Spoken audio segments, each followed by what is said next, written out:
Hi friends, இன்றைக்கி 1/2 kg chicken biryani தான் செய்ய போகிறோம். 2 பட்டை, 2 கிராம்பு, 2 லவங்கம் ஆட் பண்ணிக்கோங்க.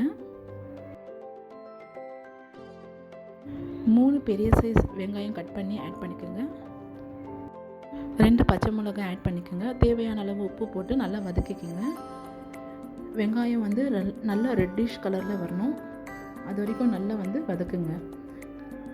ஒரு 5 மினிட்ஸ்க்கு ஓப்பன் பண்ணி பார்த்து நல்லா மிக்ஸ் பண்ணி விடுங்க. ஏன்னா அடியில் பிடிச்சிக்கும். வெங்காயம் நல்லா ரெட் கலரில் ஆன பிறகு அரிசி ஊற வச்சுருங்க. வெங்காயம் கலர் நல்லா சேஞ்ச் ஆகிடுச்சு. இப்போ 3 spoon ginger garlic paste add பண்ணி நல்லா மிக்ஸ் பண்ணிக்கோங்க.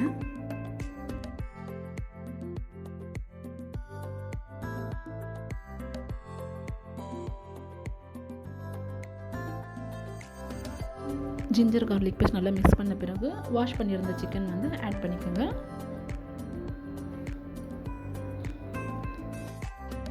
சிக்கன் கலர் சேஞ்ச் ஆகணும்.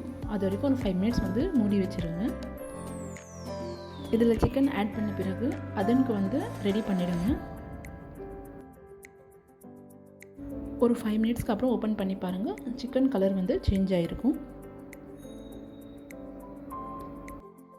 சிக்கன் கலர் சேஞ்ச் ஆன பிறகு தயிர், 2 பெரிய சைஸ் தக்காளி, கொத்தமல்லி, புதினா எல்லாமே ஆட் பண்ணிக்கோங்க.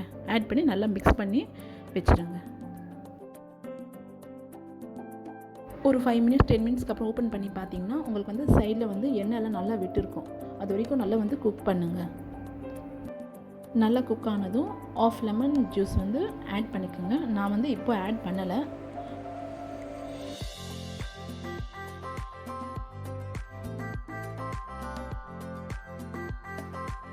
அதனுக்கு வச்ச தண்ணியை நல்லா கொதிச்சிருச்சு. இப்போ அரிசி போட்டுடுங்க. போட்டு தேவையான அளவுக்கு உப்பு ஆட் பண்ணிவிட்டு டேஸ்ட் பண்ணிக்கோங்க.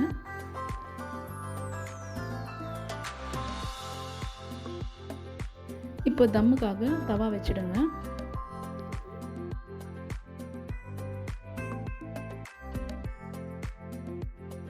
அரிசி வெந்துருச்சுன்னு கொஞ்சம் செக் பண்ணுங்கள்.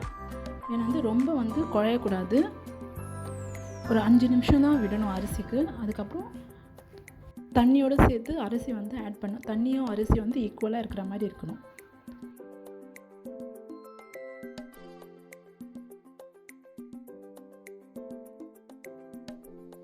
அதுக்கப்புறம் கேசரி பவுடரை மேலே ஆட் பண்ணிக்கோங்க.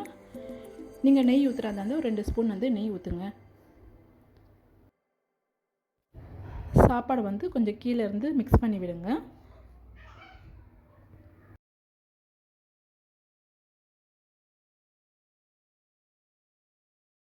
இப்போ தம்முக்காக 5 நிமிஷம் ஃபுல் ஃப்ளேமில் வைங்க.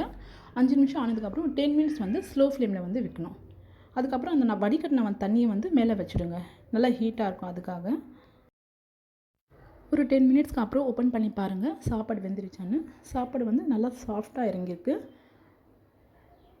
வெந்ததுக்கப்புறம் ஒரு 15-20 மினிட்ஸ் அந்த ஹீட்லேயே நீங்கள் மூடி வைங்க.